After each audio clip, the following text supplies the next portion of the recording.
CBE super கிச்சனில் இன்றைக்கி நம்ம என்ன பார்க்க போகிறோன்னா கத்திரிக்காய் காரப்பொரியல் பார்க்க போகிறோம். அது ரொம்ப நல்லா டேஸ்ட்டாக இருக்கும். அதுக்கு என்ன பண்ணணுன்னா கொஞ்சமாக ஒரு ஸ்பூன் மல்லி, ஒரு ஸ்பூன் ஜீரகம், ஒரு அரை ஸ்பூன் மிளகு இதெல்லாம் நல்லா வறுத்துக்கணும். அது கூடவே கடலைப்பருப்பு எல்லாமே ஒவ்வொரு ஸ்பூன் தான் போடணும். உளுந்து ஒரு அரை ஸ்பூன்.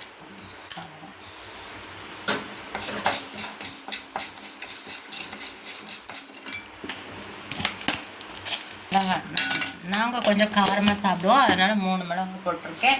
நீங்கள் ஒரு 2 மிளகாய் மட்டும் சேர்த்துக்கோங்க. நல்லா பொன்னிறமாக வறுத்து இதை மிக்சியில் தண்ணி இல்லாமல் ட்ரையாக நம்ம அடித்து பொடி எடுத்துக்கணும். சரி, நல்லா வெந்தாச்சு, வறுத்தாச்சு. அதை நல்லா மாறினோடனே பொடி பண்ணி வச்சுட்டு பார்க்கலாம். வெறும் நல்லா திரும்ப ஒரு ஸ்பூன் எள்ளு போட்டுக்கலாம்.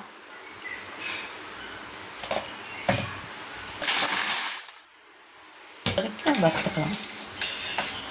மணம் வரணும்னு அவசியம் இல்லை, லைட்டாக சூடானால் போதும். நமக்கு மிக்சியில் பொடி பண்ணுறதுக்காக தான்.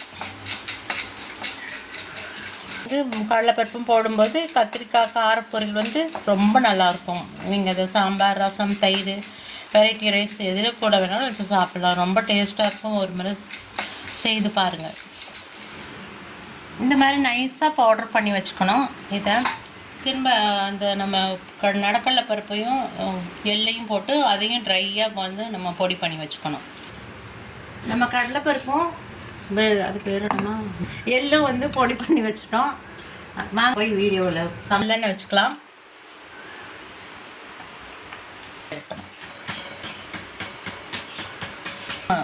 கொஞ்சமாக கடுகு சேர்த்துருக்கேன். கடுகு பொரியட்டும்.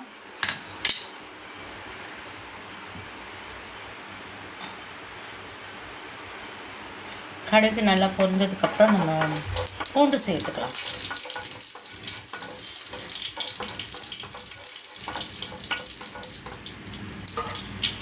கடுகு பொரிஞ்சிருச்சு. நம்ம இப்போ வெள்ளைப்பூண்டை தோடோடு தட்டி வச்சுருக்கோம். அப்போ தான் இதில் ரொம்ப டேஸ்ட் நல்லாயிருக்கும்.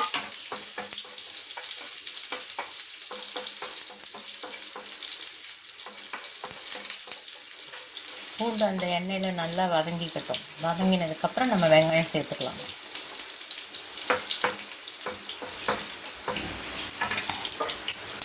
வெங்காயம் சேர்த்துக்கலாம். வெங்காயம் சேர்த்து வெங்காயம் நல்லா கோல்டன் ப்ரௌன் ஆகிற வரைக்கும் நல்லா நம்ம வறுக்கணும்.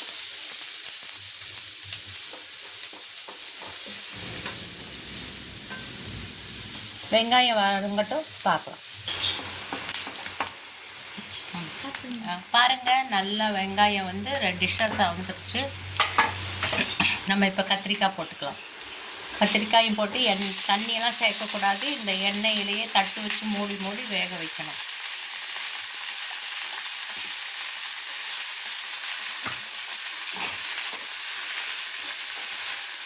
நல்லா வதங்கினதுக்கப்புறம் உப்பு சேர்க்கலாம். இப்போவே சேர்க்க வேணாம், ஏன்னா நம்ம கொஞ்சம் வெங்காயத்தில் சேர்த்துருக்கோம். அதனால வதங்கினதுக்கப்புறம் சேர்த்துக்கலாம்.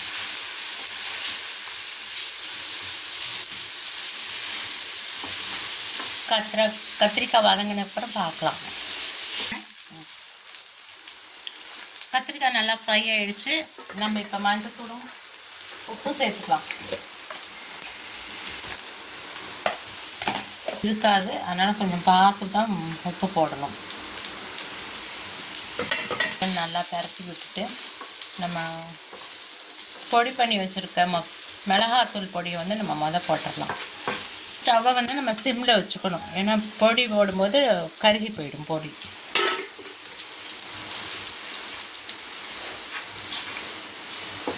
நம்ம இந்த பொடியிலே கத்திரிக்காயை நல்லா பரட்டி விட்டுட்டு கொஞ்சம் சுற்றி ஒரு ஸ்பூன் ஆயில் விடணும்.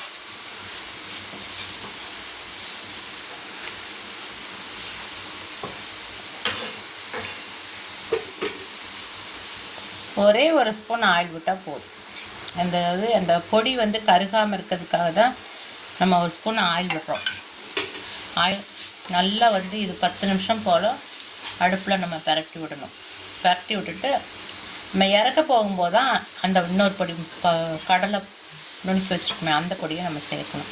இப்போ நீங்கள் உப்பு காரம் எல்லாம் நீங்கள் பார்த்துக்கலாம். உங்களுக்கு தேவைப்பட்டால் தனி மிளகாத்தூள் கூட கொஞ்சம் போட்டுக்கலாம். எங்களுக்கு போதும், ஏன்னா நம்ம மிளகெல்லாம் சேர்த்துருக்கோம், அதனால் காரம் வந்து பார்த்து போட்டுக்கோங்க.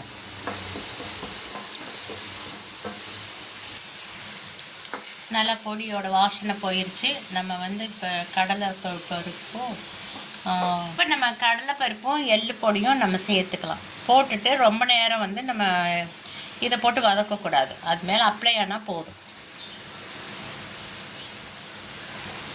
போட்டிங்கன்னா டேஸ்ட் ரொம்ப நல்லாயிருக்கும்.